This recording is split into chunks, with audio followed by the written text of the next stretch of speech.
तुलसी वृक्ष न जानिए, गाय न जानिए ढोर, गुरु मनुज न जानिए, ये तीनों नंद किशोर।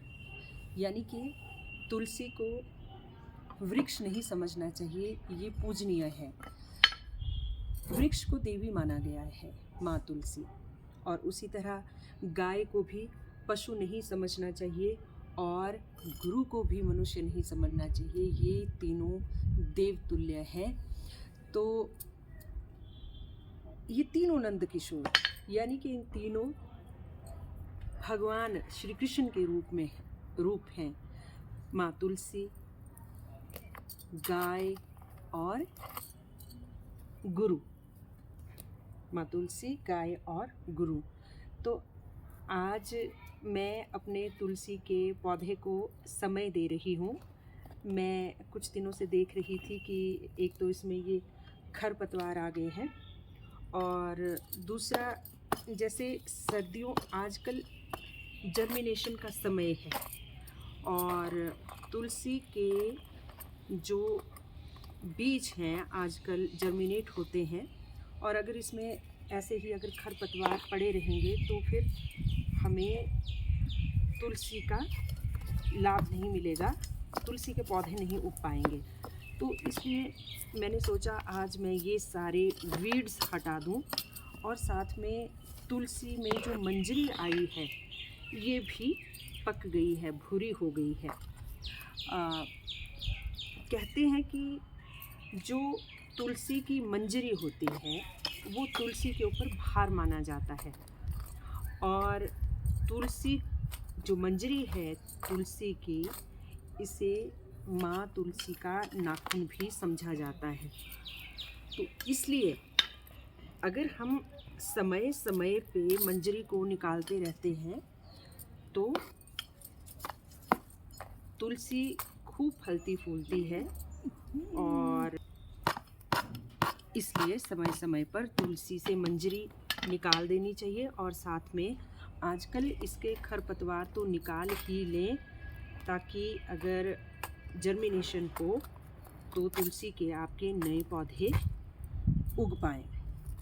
तो ये देखिए, वैसे तुलसी का पौधा अगर हम चाहते हैं कि पूरी साल हरा भरा रहे तो हमें मिट्टी के गमले में इसे लगाना चाहिए। वैसे मेरा पौधा मिट्टी के क्यारे में ही लगा था, लेकिन वो साथ में हमारे ग्राउंड है, ये बार बार क्रिकेट के बॉल पड़ते रहते हैं तो वो क्यारा बुरी तरह से टूट गया और मुझे वो टूटा हुआ क्यारा अच्छा नहीं लग रहा था। तो मैंने अपना पौधा जो है ये प्लास्टिक के इसमें ही अभी फ़िलहाल इसके अंदर इसको मैंने जो है प्लास्टिक के गमले में लगाया है।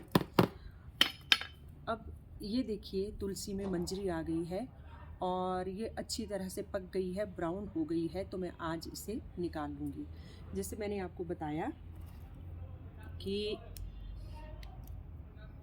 जो तुलसी की मंजरी है वो तुलसी के ऊपर भार मानी जाती है और ये तुलसी का नाखून समझी जाती है। तो इसलिए मैं ये मंजरी आज निकाल रही हूँ और इसे इस तरह से मैं टोकरी में रखती जाऊँगी। ये मंजरी, ये देखिए, जो तुलसी की मंजरी है इसे कहते हैं कि आप अपने तिजोरी के स्थान में भी रख सकते हैं। कहते हैं इसे धन की आवक होती है और किसी लाल कपड़े में लपेट के इसे शुद्धता से अपने मंदिर में पूजा के स्थान पे भी रख सकते हैं। और मंजरी आपके पास बहुत ज़्यादा है अगर, तो इसे सुखा लें और सुखा के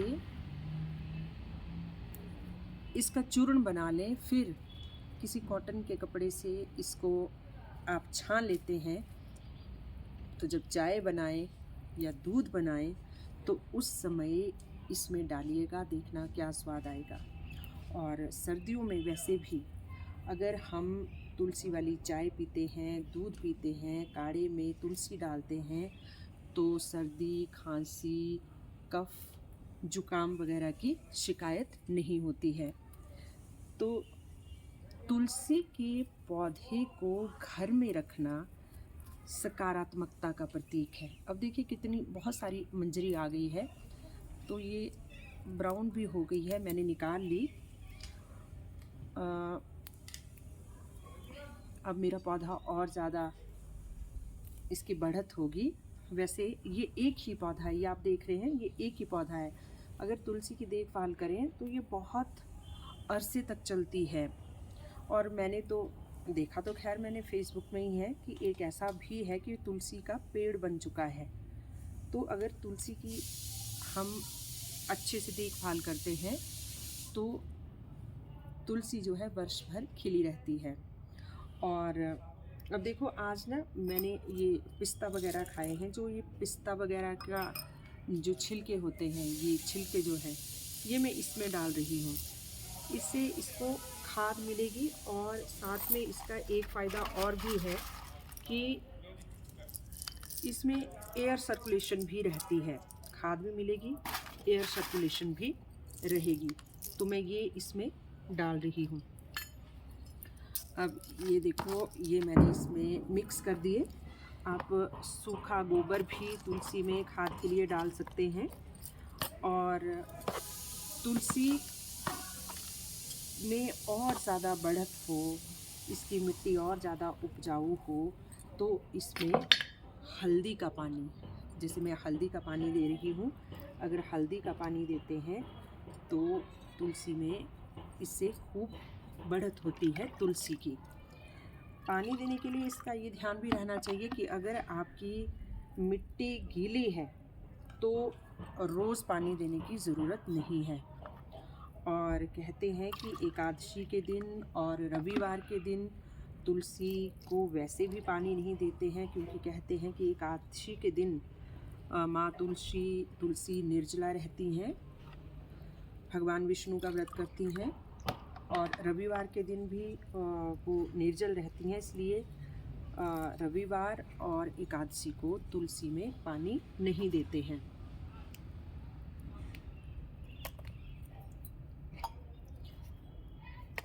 इसके साथ ही अगर इसमें, वैसे तो मेरी पत्तियां बहुत अच्छी हैं, हेल्दी हैं, लेकिन अगर आपको पत्तियों में छेद दिखें तो नीम की पत्तियां लें और उसे 2-4 दिन पानी में रखें और इस तरह से आपके पास नीम का पानी बन जाएगा। तो इसका छिड़काव अगर आप पत्तियों में करते हैं तो इसमें कीड़े मकोड़े पतंगे वगैरह नहीं लगते हैं और आपकी तुलसी बढ़िया रहती है।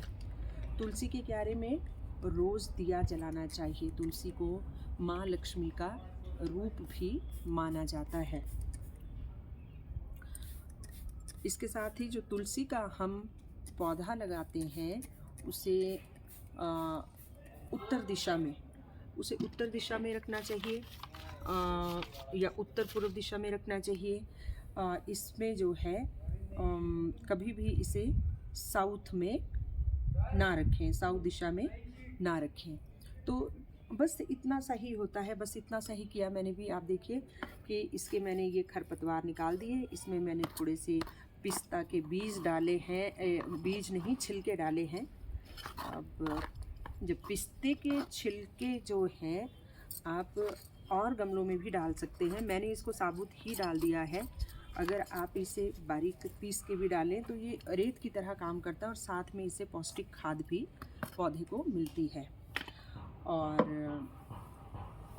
कहते हैं कि जिस घर में तुलसी का वास होता है उस घर में सकारात्मकता आती है, लक्ष्मी आती है, रिद्धि सिद्धि आती है और हर चीज़ की वृद्धि होती है। देखो मेरे पास इतनी सारी मंजरी हो गई है। मैं इसे कुछ दिन पूजा में ही रखूँगी और ये वहीं सूखेगी। उसके बाद मैं इसे बारीक पीस कर अपने पास रख लूँगी और कभी चाय वगैरह पीनी हो या दूध में इसे मिला लेंगे, काढ़ा बनाना हो तो इसे मिला लेंगे। अब आपको मैं बता देती हूँ कि देव उठनी एकादशी भी आने वाली है और तुलसी विवाह है कार्तिक मास की शुक्ल पक्ष की एकादशी को।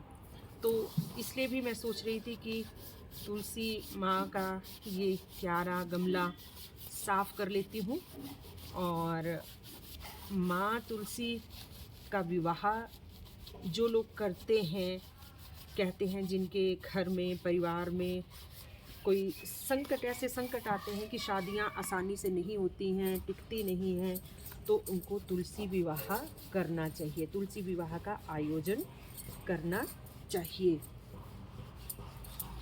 तो ये देखिए, मैं थोड़ा इसको साफ़ कर लेती हूँ। और आपके घर में भी अगर तुलसी का पौधा है तो एकादशी आ रही है, देव उठनी एकादशी आ रही है। भगवान विष्णु जो हैं वो योग निद्रा से जागने वाले हैं। उस दिन तुलसी जी का विवाह किया जाता है। तो आप भी अपने घर में जो तुलसी का क्यारा है, पौधा है, उसकी साफ़ सफाई करें, खरपतवार निकाल दें। और तुलसी के ऊपर अगर मंजरी है तो उसे भी निकाल दें, उसे अपने घर में रखें, घर के अंदर रखें, तिजोरी में रखें।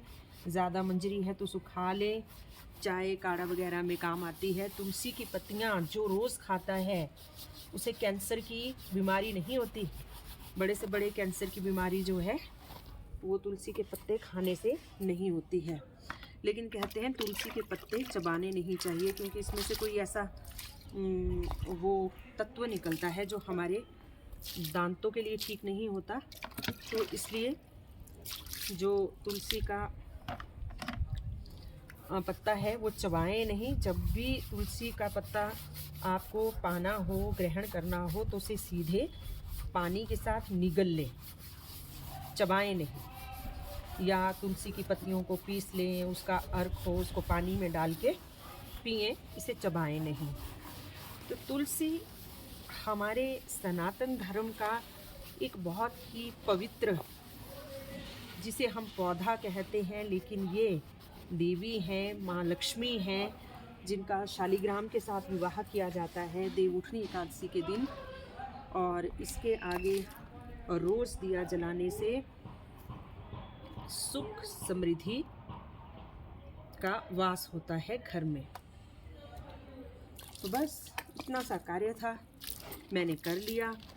और आपके घर में भी अगर तुलसी का क्यारा है तो उसकी साफ़ सफाई कर लें, उसे पानी दें और उसको सींचें। तुलसी कहते हैं कि चैत्र माह के शुक्रवार को अगर तुलसी का पौधा लगाया जाता है तो बहुत ही शुभ होता है। तो बस आज के लिए इतना ही। मेरा तुलसी का क्यारा बिल्कुल तैयार है देवउठनी एकादशी के लिए। एक मंजरी मुझे और दिखी, इसे भी निकाल लेती हूँ।